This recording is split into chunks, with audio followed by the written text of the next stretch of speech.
Good morning, readers. Today we are going to be talking about expert vocabulary. Go ahead and get out your reading, learning, intention sheet. Fill in the date, the book that you think you'll be reading. Today, as a reader, I am working on discussing my books using expert vocabulary. Readers, we've been talking about our books. We've been talking about the authors that write our books and the way they choose to write. And today we're going to focus on using appropriate vocabulary to discuss our books. If you remember the beginning of the year, when we were talking about expository nonfiction, we learned that authors write in different ways. We learned that sometimes they organize their writing in a compare and contrast form, which is defined right at the top. And they might use words like just like, alike, both, different, and different than. We also learned that they use cause and effect, and they might use phrases like as a result or because of. They might organize the information in problem and solution or chronological order. That means time order. So you might see words like first, second, next, last. And question and answer. Remember, readers, that though these key phrases clue us into the type of structure, they're not always present, even if the type of structure is present. So sometimes a question and answer structure doesn't always start with that question. Or sometimes the chronological order doesn't have those time words that clue us in. Sometimes you have to look at the text as a whole to decide how the author decided to write that text. Readers, every time you read a book, you should be looking at how the author decided to structure that text.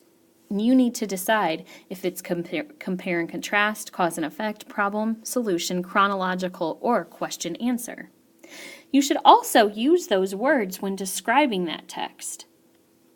We're going to look at another chart here, and this chart is entitled Text Features. And text features are also things that an author uses when writing nonfiction text. They help the reader to understand the nonfiction text. So we're very familiar with some of these, like a table of contents and headings. We're also familiar with a glossary and photographs. We just need to make sure that when we are describing our text that we are using these words. So when you are thinking about the way Gail Gibbons or Seymour Simon write their books, you need to look and check, do they have a table of contents? Are they using headings and subheadings? Is there a glossary or an index? Do they use photographs or do they use illustrations? Are there captions?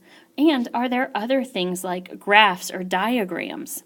When you see those, you are also using those words to describe the way an author writes a nonfiction text. Readers, we're going to practice with the book Taekwondo in Action by Bobby Kallman. We're going to take a look at this first page, and we are going to use expert vocabulary to describe the way Bobby Kallman writes this book. Take a moment to take a look at this page. At the top it says, "What is Taekwondo?" We know that this is a header, or a heading. So I'm going to put heading to remind us that that is something that Bobby Kallman uses when she writes books. Taekwondo is a martial art or a method of fighting often used for self-defense. Taekwondo started in Korea. In Korean, the word Taekwondo means the art of kicking and punching. Taekwondo athletes use techniques or skilled motions to gain control over opponents. Taekwondo students also learn self-discipline. People who practice Taekwondo know how to use their bodies and their minds together to win a match. Students of Taekwondo, however, never use their skills to hurt other people unless they are attacked first. Then it goes on to say the history of an art. Taekwondo began in Korea almost 2,000 years ago. At that time, Korea was divided into 3 kingdoms: Silla, Goguryeo, and Pashik. Dedicated soldiers in the kingdoms of Silla trained in the art of Taekwondo. These soldiers were called the Hwarang-do. For many years, few people outside of Korea practiced Taekwondo. In 1973, however, the World Taekwondo Federation was formed. The art of Taekwondo gained recognition as a sport and became popular around the world. Readers, we know that there is a heading. I want you to think for a moment about all of our expert vocabulary that we need to use when talking about books. And I want you to think about how you would describe this book by Bobby Kallman. Give me a thumb up when you have an idea. Readers, go ahead and share with your partner what kinds of things that you're seeing in this book. Readers, I'm hoping that you said that there were subheadings, like right here. I'm also hoping that you pointed out the bolded words. And most importantly, I'm hoping that you told your partner what method the author used to organize the information. And readers, I'm hoping you noticed that this is organized in question and answer. So it says, what is Taekwondo? That's your question. And then it goes on to answer that with this page.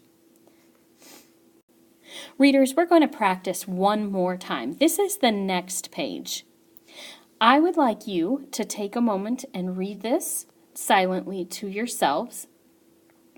And then think about what words you would use to describe some of the text features that are here and the way that this passage is written. Again, remember that this is the next page after the heading, What is Taekwondo? Readers, I'm hoping that you notice that these right here are subheadings and that this still is written in question and answer format and also has some bolded words.